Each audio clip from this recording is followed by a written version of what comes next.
All right, guys, what's going on, everybody? Paul Singh here with our pop-up 27. You can see the agenda here.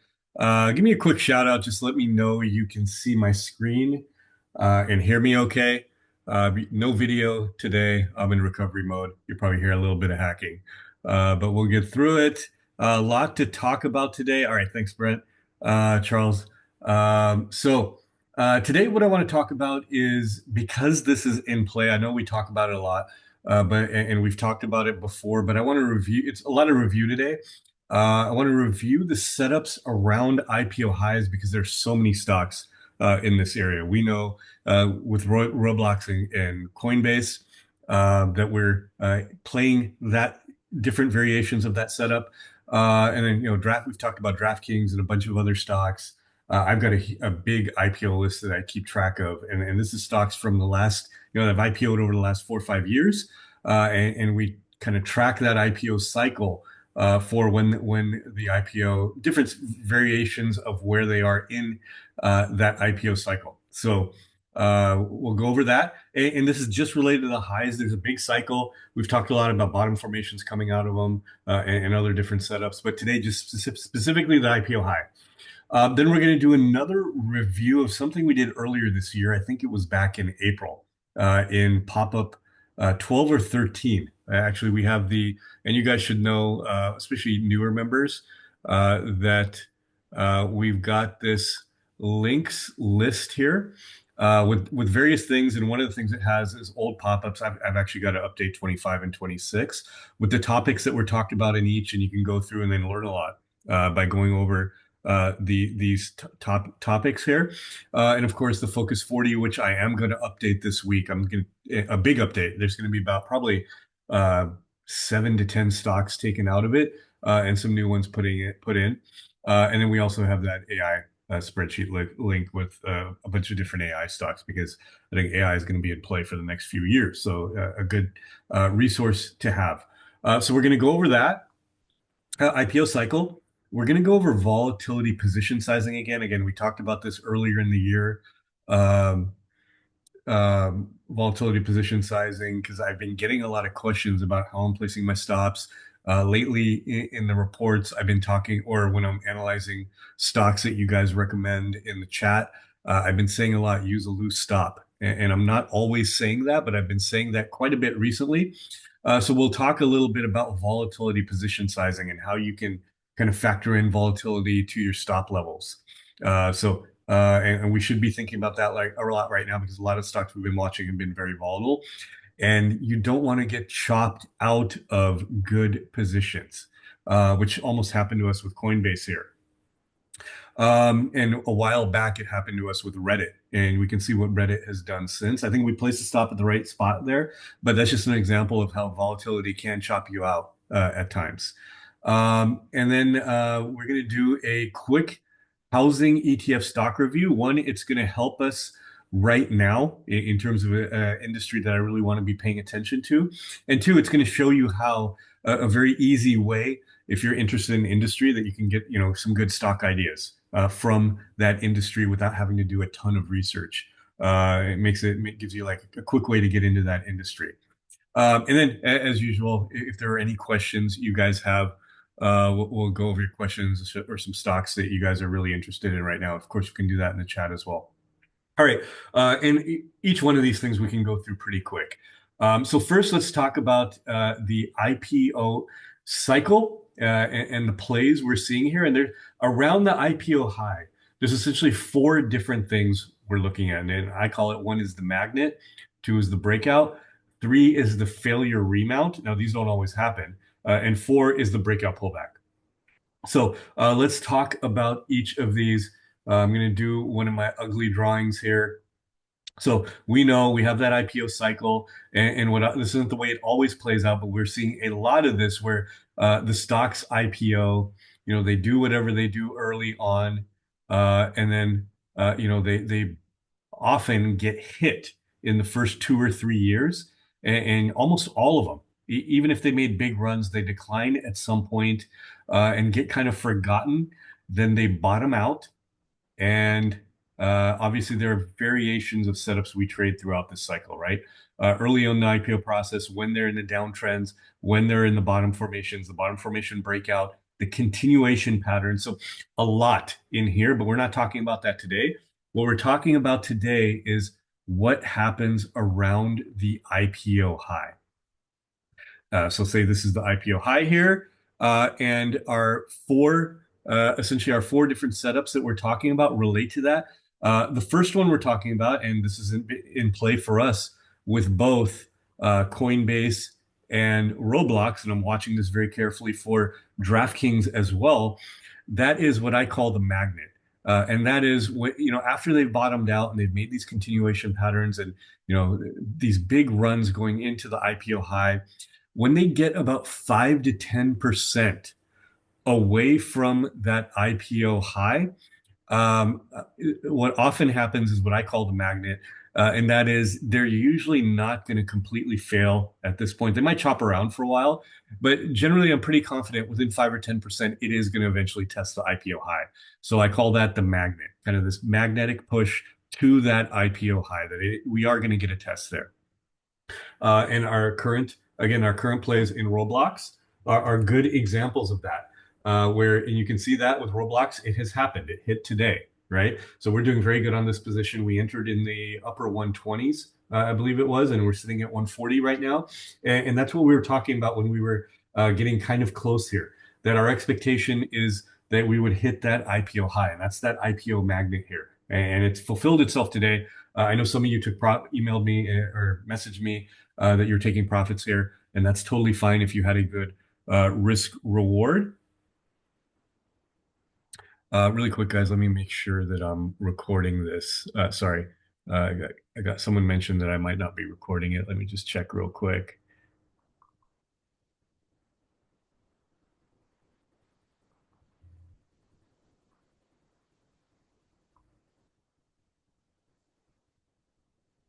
Okay, looks like it is recording. Okay. So we're good on the recording. Where was I? And are you guys still hearing me and or hearing me and seeing the screen? Okay, someone shoot a message real quick. Yeah, okay. All right. So here again, the IPO, magnet here has played down Roblox. Now I have a feeling just through the strength of the stock and the setup and how I'm playing, maybe it's a little bit of intuition and guess that it's going to break through here and not fail here. So I'm holding on for a bigger win on this one. And you can see the overall cycle here. But that is the IPO magnet. That's what we're doing with Coinbase here. A little farther away, but is 5 to 10% away from this high here. And I'm playing to the high here. And then DraftKings is one that has been a little slower paced. I'm actually a little surprised because oftentimes, for DraftKings, the biggest time of the year for DraftKings is football season. And oftentimes you get really good moves around the early part of football season. And then trend play kind of happens. And then it kind of wanes off like in the middle of football season. We haven't really seen that this time. But this is a good candidate for the IPO magnet as well. I'm waiting here to see if it can remount the 50-day moving average. If it does, I won't even hesitate. I'll be essentially playing that setup. So that is the IPO magnet. All right, then we have, so that we'll call that setup number one here related to the highs, is the IPO magnet. Then two is the breakout, right? And Roblox is setting up for that. It's testing right now, then does it break out, and then you can play the breakout. So that's very easy. We don't have to talk about that one too much. We're just playing the breakout here. Now three and four would be the breakout pullback, and that is it breaks out, makes a run, and then oftentimes you will see the pullback and the test of the old high. And that's a fantastic setup. If it shows strength, very high probability of winning on this trade. So that would be the breakout pullback. We did that a while back with Uber. You can see here, and you can see here when Uber did the magnet play, when it did the breakout play, and then we did, I still have my notes here. The entry was here when it did the breakout pullback, and you can see the way it ran. So that would be the breakout pullback. And then sometimes you get these breakouts. They break out really quick and then they fail. And then you play the remount. and that is often a very strong setup. Roblox is kind of a version of that as well, because while the closing high is still way back here, from 2022, it did put in an intraday uh, breakout here and failed on that same day, pulled back in, and now potentially it has the remount play here. So these are the four setups I like to play around the IPO highs, and keep your IPO list. And again, you're watching these stocks for years. So, stocks I'm interested in that trended very, very well in the first 6 to 9 months, and then start getting hit. I put them in that IPO list, kind of that long-term IPO hit list, and then wait for these bottom formations. And we've talked about this a lot. So, and we have other ones that are in this phase in here. And eventually, if they do test their highs, we start looking at these four different setups here. Again, the magnet, which we're playing right now, the breakout, the failure, and then remount, and then the breakout pullback. So four different setups around that IPO cycle high. If you guys have any questions on that, let me know. But pretty simple. Once you see these stocks getting close to their IPO highs, start looking for all this stuff. So, it starts with the magnet, right? You start getting close to the high. And a lot of these probably you've been trading or watching since they bottomed out, since they've been in continuation patterns. And now you're watching them around the IPO high. And then for a good few months, you have all of these different setups potentially emerging on those stocks. So that is the IPO cycle, high, what to do around the highs there. And I know a lot of you have been trading these setups as well, so that's good. Now, second, want to go over volatility position sizing. We all have been through it, right? Where you have a fantastic setup, and the stock pulls back, and you get stopped out, and then it comes back and does exactly what you thought it was going to do. And part of that is you can't avoid it. Stocks can be very volatile. Again, I thought I had a good stop with Reddit.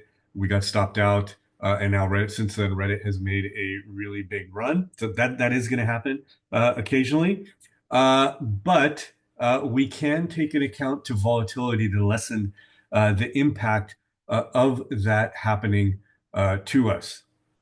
So first of all, when we're calculating our position size, we always calculate our account risk, right? You take what you're risking, and then you figure out your position size according to your account risk and where your stop is going to be. Now, one thing you can do in calculating so we have our account risk, which generally isn't going to change too much. Remember, our risk range is around 0.5 to 2%. Generally, we're going to be around the 1% range. If I'm trading a very volatile stock, I may allow for 1.5 risk, or I just figure it out in taking smaller position size. But we're figuring out our account risk, right? Our position sizing according to our account risk. So we're going to take our account risk, say that's 1%, 1.5%, whatever it is in that dollar amount. We're going to divide that usually by our stop. But the question is, how are we creating our stop, right? Generally, what we're doing when we're creating our stop is we're looking at a level which we think is important, and we want to put our stop at that level. So, for example, if I was entering Roblox here, the first thing I would be doing is looking at the 50-day moving average and wanting to put it under there, right? But that might not be enough, and that might get me chopped out if the stock is very volatile. So the other thing I want to do is take into account the ATR, or average true range. That takes an average of the stock's daily range over a period of time. A lot of times it's 20 days. A lot of times it's 50 days. I think generally, if you don't make any changes to it, most software will do it over 20 days. So, which is pretty good. I mean, you don't need to go back like 60 days or 90 days. That's what happened 90 days ago doesn't really matter for what's happening now with the stock. So it's taking the intraday range of that period. And then I like to multiply that by a multiple according to whatever I think how volatile the market is during that period. And that can be subjective. You're kind of adding to that on what you think the volatility right now is. Am I in a very tight market right now? Am I in a really volatile market right now? Or is this stock, do I feel like it's just really jumpy right now? Or this industry really jumpy right now? Then I might increase that multiple.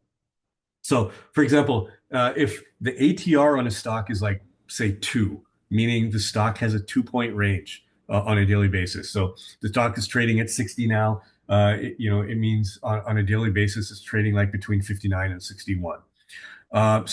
Let's say I was entering a stock at 60 and the ATR is two, but I'm placing my stop at 59. There's a very, so essentially, 1 point away. There is a very strong chance I'm going to get stopped out of that stock, right? Because its daily range is 2 points and I'm placing my stop at 1 point. So I want to pay attention to that. And I'm usually going to give it a little more wiggle room, meaning multiplying it by a multiple. So in this case, where, this made up scenario I did where we enter at 60, we have an ATR at two.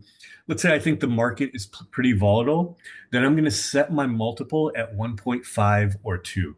So I'll take that ATR of two, and if I'm setting it at 1.5, then I would be putting three on it. If I think it's really volatile, I might multiply it by two, so make that four. So I'm really giving myself a cushion. So here in this case, if the ATR is two, I'm saying my stop needs to be at least 3 or 4 points, at the least, for me to place that stop. And notice what the higher my multiple is, and the higher the ATR is, the smaller my position size is going to be. So there's always a give and take, right? The smaller my position size is, so meaning every point it goes up, I'm making a little less. If my target is 5 points, and I have 200 shares, I'm going to make $1,000. But if I only have 150 shares, now I'm only going to make 750, right? So it is going to affect your position sizing, but it keeps you from getting stopped out of good positions. So again, my risk range is usually between 0.5 and 2%. And my multiple is usually going to be somewhere between one and two. And, one is when I'm using a tighter stop and I don't care about volatility quite as much. And then two will be when I think the market is really volatile. I might even go even higher than that. So I had an example here of PLTR a while back when we did this the first time. Let's just use this again. PLTR account size, let's say your $50,000 account. Of course, you would adjust this to whatever account size you have. If you're trading $5,000 or $10,000 account, obviously your numbers here are going to change. Let's say your account risk is 1%, meaning I'm willing to lose $500 on a trade, right? And that's not how big your position size is. This is what you're willing to lose on a trade if you lose. So 1% risk, $500 per trade. Let's say PLTR is trading, at that time it was trading around 122, and the ATR is 6.5. So a very volatile stock, right? That means a $122 stock, its daily range is 6.5 points. So essentially here, like say, 117 to like 124 or something like that over the past 14 days. The daily range had been 6.5. Okay. Now, on top of that, we know it's a volatile stock, and I think the stock is very volatile. I think that maybe the industry is very volatile. The market is volatile at this time. So I'm going to use a 1.5 multiple here. So this is subjective. This is where your analysis, your feel for the market, your market analysis, industry analysis, all that stuff is coming into play to make that decision here. The ATR is an objective number. What's happened over the last 14 days or 20 days or whatever it is, right? All of this is very objective. Your multiple is where the subjective part is coming in. So to position size, you're going to take your $500 and then you're going to divide it by this here. So the ATR multiplied by 1.5. And in this scenario, you could take 51 shares. Just make it even at 50 shares. So your 50 shares at 122, you would be using a $6,200 position size. And then you would be willing to lose $500 here. So essentially your stop would be at 112 in this scenario, 122 minus 112, 10 points. And so you would lose $500. So pretty simple here. But this is a way to take volatility into account so you get stopped out of good positions less. Now, still, sometimes it will happen. But if you're doing this, it'll happen much less than if you're just looking at, say, the 50-day moving average and not taking into this other stuff into account here. So that is volatility position sizing. Again, if you guys have any questions, let me know. Now let's go over the housing industry. And if you guys have any questions, just in general in markets, some stocks you want me to look at, or what we've talked about so far, go ahead and post them here. It doesn't look like I have any questions yet here. But let's go ahead and look at ITB, a good ETF. There are a number of housing ETFs or home builder ETFs. XHB is another one. Let's go ahead and look at ITB. Now, we've been talking about housing quite a bit, and we can see the overall pattern is very strong. Short term, maybe you could be a little concerned that there's a pullback in play, but if we pull this thing out, we see ITB essentially bottomed out here, has made a big run essentially on expectations of uh, interest rate cuts, and we just got our first one. Now, we talked about this during or when the Fed decision was happening, that we expected rate cuts to really impact ITB.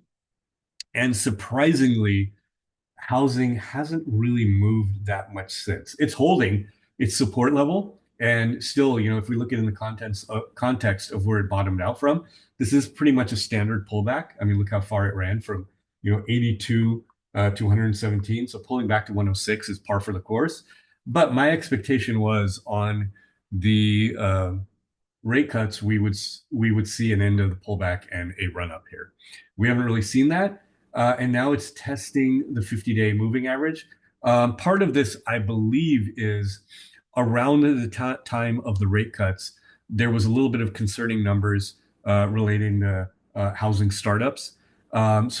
I think the new numbers coming out are going to have a little bit of an impact. So I think a lot of people are watching that related to housing, but still definitely an area I want to be watching. I'm not taking any positions right now outside of the long-term nail position that I have, but I'm watching this industry very closely. So when you're stocking an industry where you haven't made any trades yet, you're watching the ETF, you're looking for a particular trigger, which I am, is I want to see strength right around the 50 and the 9. And if ITB gets up here around 108, 109, I may start adding positions from housing. So we want to have a watch list ready.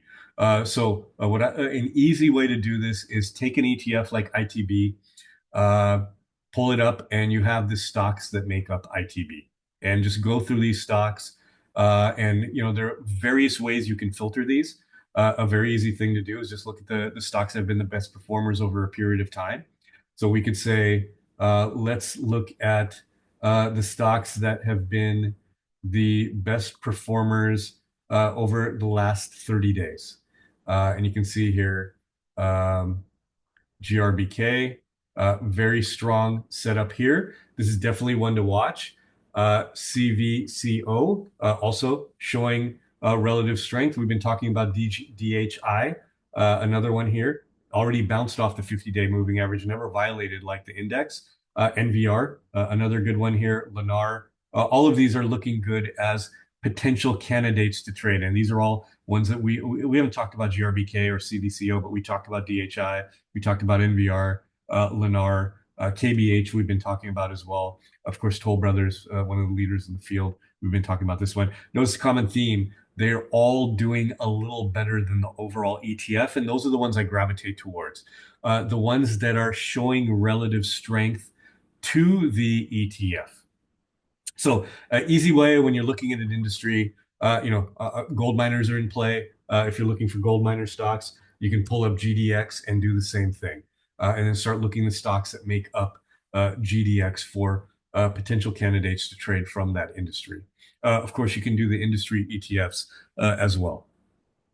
All right, so that's what I wanted to go over today. IPO cycle. Make sure to, especially right now, to be taking into account volatility in your position sizing and where you're placing your stops. And then we want to be paying attention to housing, and also this is a good way to get candidates from an industry you're interested in. Not a lot of questions here, but let's take. I see a few tickers you guys are looking at. I'm watching SCLH and ELF as well. Let's take a look at those. Brent says, I think the unemployment numbers might have impacted too. Yeah, that could be obviously if there's more unemployed, that impacts consumer spending. All right, let's look at Cell H. I like this one a lot. I haven't looked at it today, actually. Let's look at it, what it's done today. Okay, yeah, I think it's a good entry here. We had barely the trigger on Friday, and today we're getting the continuation. Let's actually, since we're looking at this and it is triggering for an entry today, let's take into account position volatility, position sizing. I don't want to have to pull up FinViz. So if I don't have the ATR here on TC2000, if someone can quickly give me the ATR on Cell H, that would be great. Just post it in the chat here. So we know Cell H is triggering here. Let's say we're entering here at 55.88. Let's just call it 56. And then we know we'd want to place a stop under the 50-day and the 9 EMA. So say the way I'm looking at it, we'd enter at 56. Maybe we place our stop at 53.50. So that would be a 2.5 point stop, right? So we're entering at 56. We just, without taking account ATRs and all that, ideally I'd like to place my stop here at 53.50. So that's about 2.5 points, and then I can figure out my position sizing according to that, right? ATR, okay, most of you saying around 2.13 to 2.15. Let's just call it 2.2. Okay, so we have 2.2 on our ATR. And then because of the market volatility, and this stock's pretty volatile, let's say I'm going to go 1.5 on this, on my multiple. So that's telling me I want a 3.3 stop to make sure volatility doesn't chop me out of what I think is a good position here. So I have it, ideally I had it set at 2.5, but now I'm going to make the adjustment according to my volatility position sizing that I want to go to 3.3. So I'm going to add a little bit to it. So we're going to go 3.3 instead of 2.5, meaning my stop is going to be at 52.7 instead of 53.5. So we're going to go down to here, a little looser here to 52.7. And then I would adjust my position size. It's going to mean I'm going to use a little bit of a smaller position size, but it will keep me in related to volatility, and I'll get chopped out less. So that's a way to incorporate volatility position sizing into your stop, and you can see it changes where my stop level would be. I was looking at it, I was saying to myself 2.5, but now I'm adjusting it to 3.3, and you'll find you keep yourself in good positions more when you do this. Again, there's a drawback. The drawback is a little bit of smaller position sizing. Okay, what was the other stock here? Elf.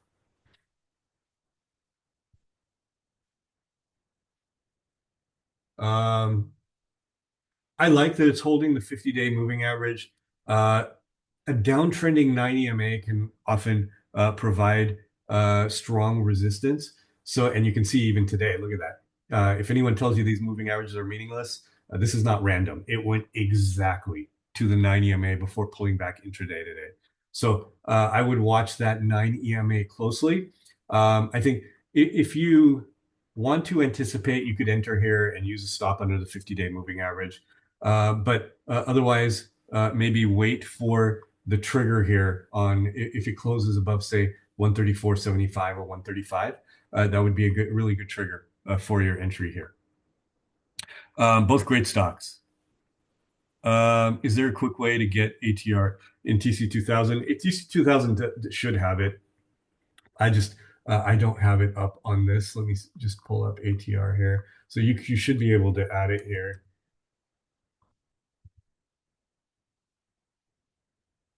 Yeah, here's average true range. Whoops.